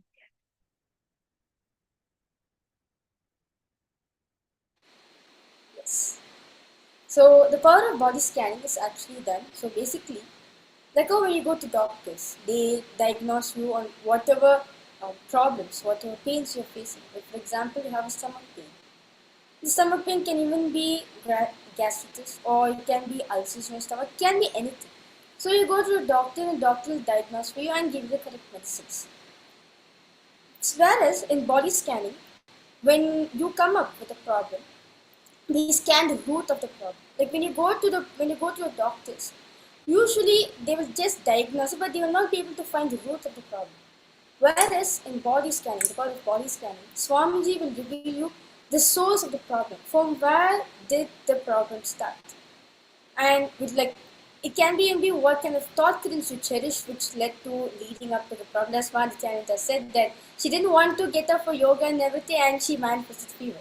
So to that level also Swamiji will be revealing like to what thought current which you cherished which made you to suffer the problem which you're given, and also they will give you the best and quickest solution for you to get rid of the pain or the suffering which you're suffering from. Yes. Beautiful truth Swamiji reveals about this is like how your eyes can see clearly what is happening outside. Like, for example, you can see the place around you, correct? You can see the house, you can see the um, sofa in front of you, the TV, the people in front of you. Similarly, your eyes can go inwards. Swamiji tells our eyes can see 360-degree this way and 360-degree this way, both. Vertically 360-degree, horizontally 360-degree, both ways. Our eyes have the capability to roll back and look in. The moment you're able to scan your own body, what is exactly happening within your body, you will know precisely what's happening in another person's body. You will be able to scan and identify. And what do we mean by when we say body scanning? See, when you close your eyes, through the third eye, you will be able to start seeing how the other person's body is functioning. For example, if the other person has, let's say, heart palpitations, or let's say they have some pain in the stomach, you will actually see sometimes it will be like that area will just have a highlight kind of a thing in your third eye. It will just highlight that part, or sometimes you'll hear it as a word. You will clearly see what is the exact issue that they have in the body. And not just identifying it, you will also be able to heal it. I had a very beautiful experience pertaining to body scanning. I had once went to meet person and I scanned their body. And when I scanned, I actually saw that that person had no idea of what is power manifestation, everything. And for the first time, we were meeting them. And he happens to be a very renowned director in Bollywood. And he had a kidney stone, all right, and he had not told anyone about it. And he had just then diagnosed the whole issue. When I did the body scanning, I was able to precisely see in my third eye the exact dimensions, the height, uh, the how big the kidney stone is, the size of it. So I drew it, and then I showed him that, and he was astonished. He said, "Like, how did you know?" I said, "No, I could actually see it in the in that you have the kidney stones." Then he asked, "Okay, can you also scan and tell what the solution for it is?" I said, "Yes, I'll do surely." And then I scanned. Swamiji told me that if he just does um, one particular process, it will just heal completely in 10 days. And I told him that. And he said he had a surgery scheduled. Okay, he said he had to remove the kidney stones for before it becomes too dangerous. He had to remove. Doctors had advised him, so he had scheduled a surgery. So I requested him that, if you could just wait for, before deciding he has to go for surgery, just 10 days. If it's, of course, if the doctors are all okay with it.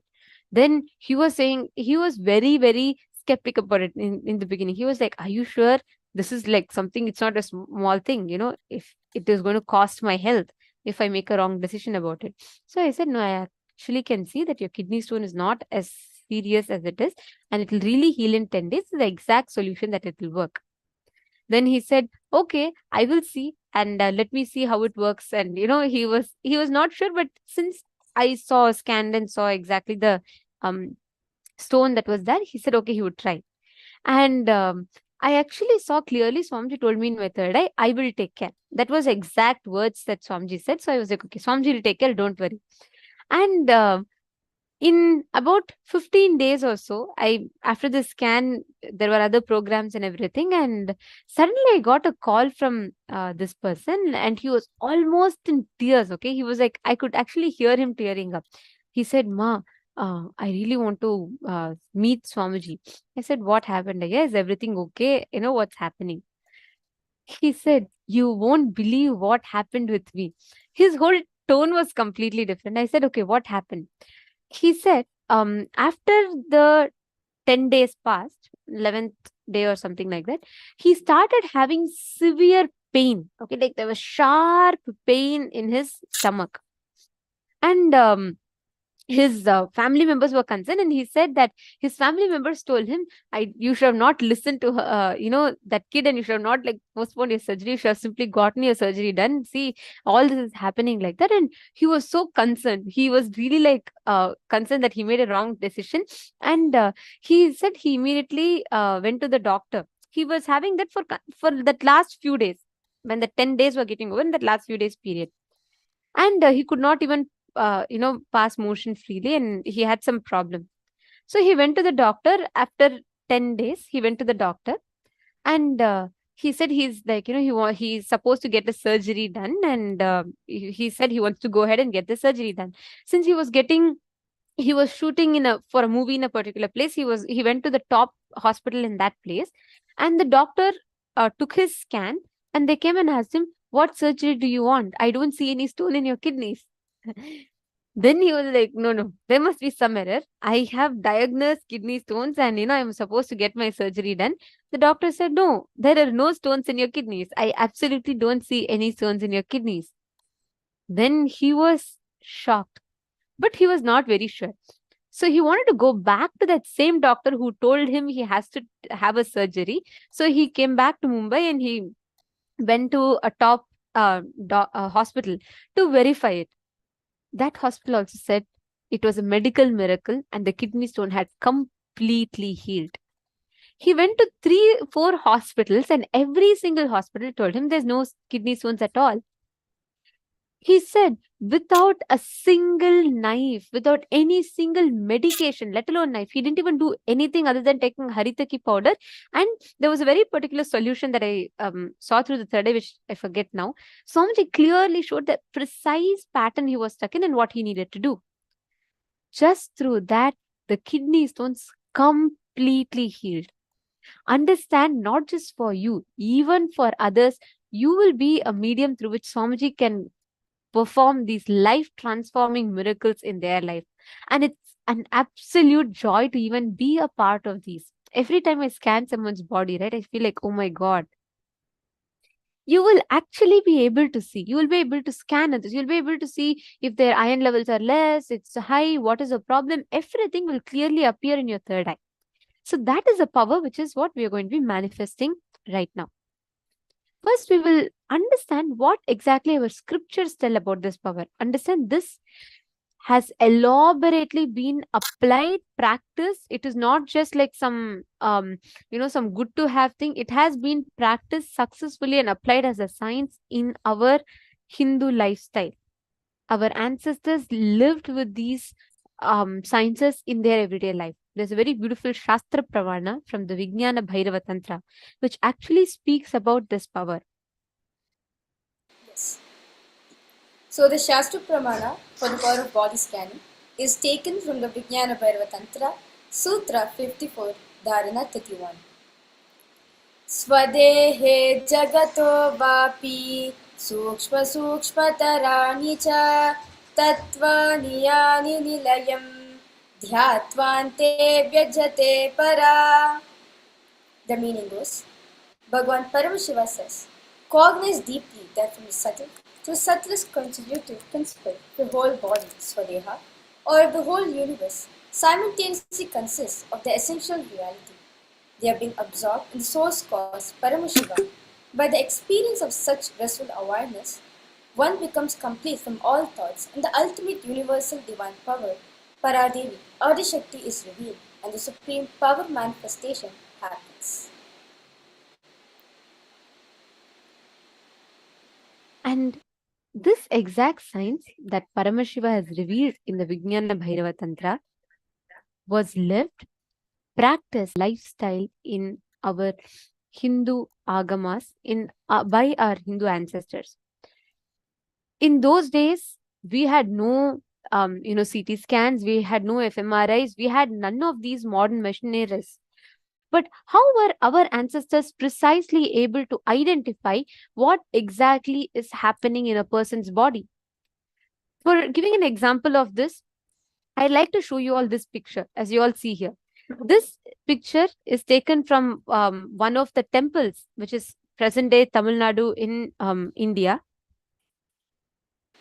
Now, when you all see this picture, what exactly do you all see? Can you all take a moment and please post whatever you're seeing in this picture? What do you guys see in this picture? Do you see a sperm fertilizing an egg and then an embryo and an embryo in different stages? And how the whole science of how human beings are born, not written, not just referred to, but carved out with such precision. Now, I request all of you to take a moment. Please go and Google and please post in the chat, when was the first ever scan of an embryo done? Please Google, take a moment, all of you Google. And who found it? I request all of you to post it in the chat. What is Google saying?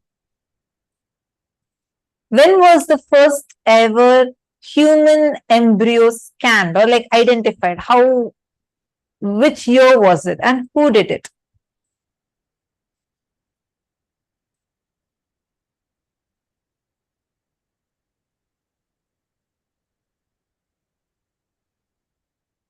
You see it in 1990s?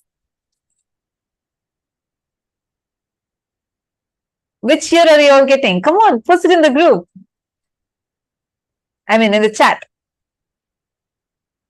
The Vakyats, this questions, Pavanaya, we'll announce. At that time, you can post all this on the Facebook group. Okay. Right now, all of you post. Come on, Google and tell us which year. You can find who is the, when was the embryology found. So, yes, okay. I see some answers. Vinita Nagaraj has posted 1950. Donald and engineer Tom Brown have identified. Okay, 1989. Okay. So all of you are getting it within the last 2 centuries, within that range? Because I also saw some of the numbers. Just in the last 200 years, within this range, right? Now, I'm going to show you all one more temple carving. Please see this picture. How is it? An embryo with the umbilical cord. This is almost in its 3rd trimester. And that too exactly the position in which the baby, when the baby is in the mother's womb, has its hands.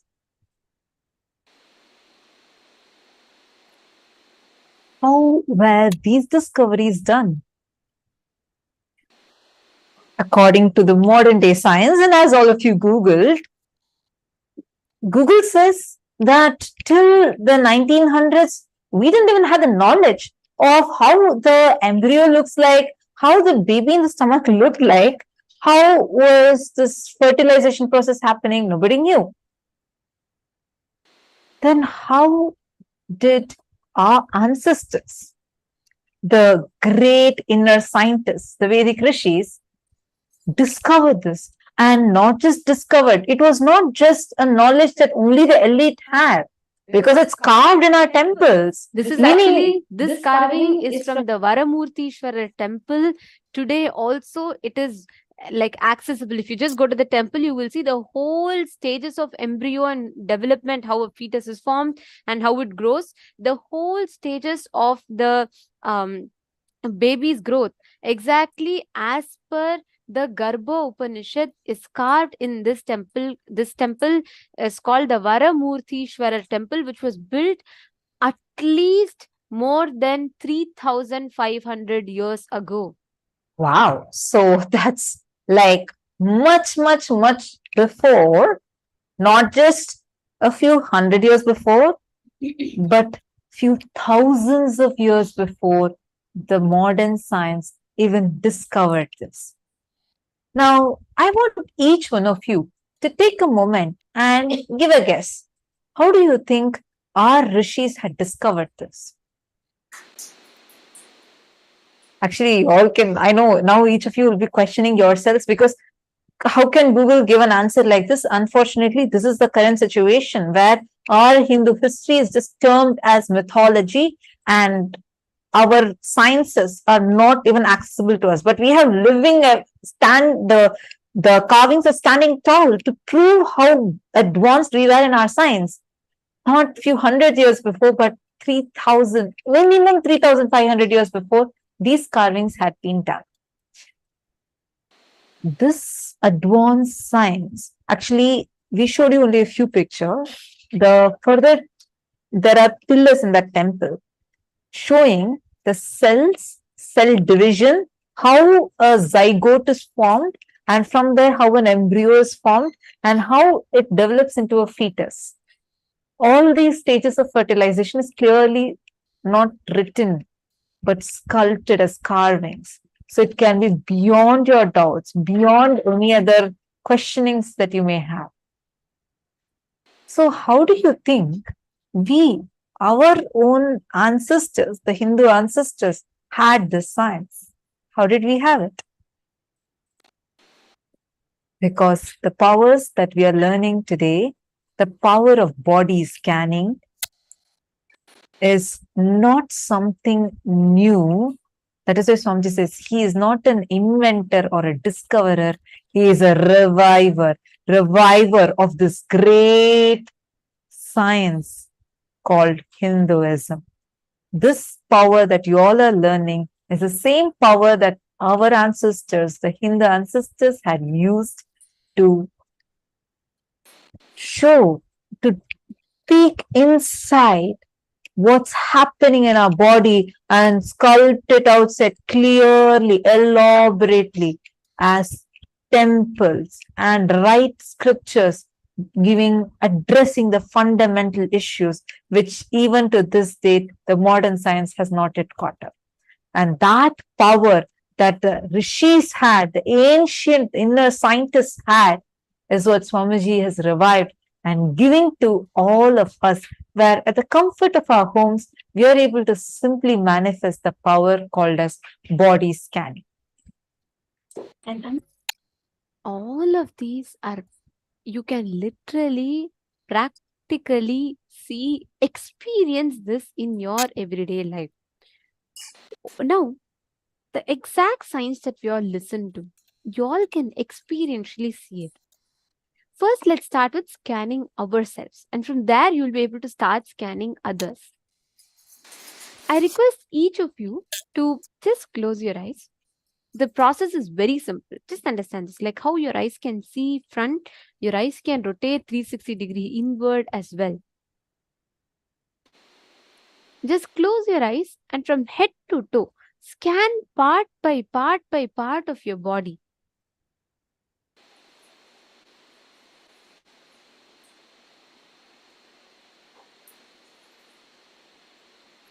So now all of you can sit straight with your head like a spine in a straight line. Keep your body posture straight and close your eyes. Connect to Swamiji, like in however form you want to. Connect to Swamiji. Visualize Swamiji in your third eye or in your Anandagandha. Chant Mahavakya intensely. Om Nithyananda Paramashivoham. Om Nithyananda Paramashivoham. Om Paramashivoham. Om Nithyananda Paramashivoham. Om Nithyananda Paramashivoham. From your head to toe, every part of your body. Just bring your awareness and scan through your third eye. Start from your head.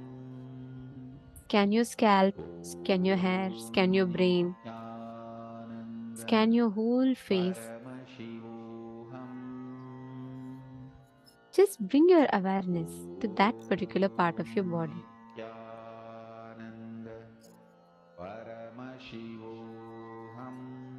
Sit straight with your head, neck, and spine in a straight line.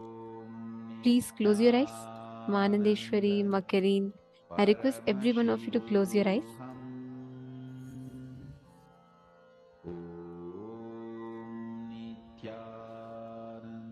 Any discomfort, any issues that there is, scan, identify.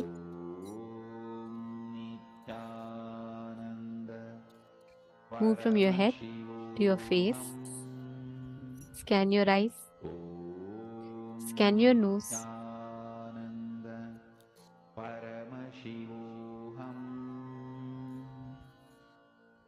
Bring your awareness in every part that you want to scan.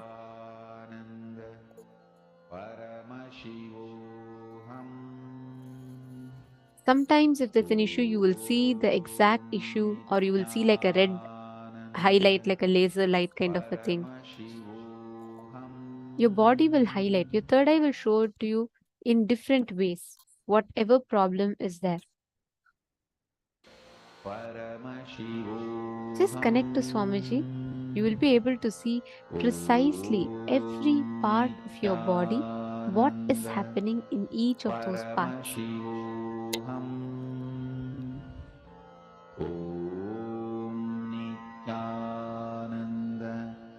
Paramashivoham. Om Nithyananda Paramashivoham. Om Nithyananda Paramashivoham. Om Nithyananda Paramashivoham. Om Nithyananda Paramashivoham. Om Nithyananda Paramashivoham.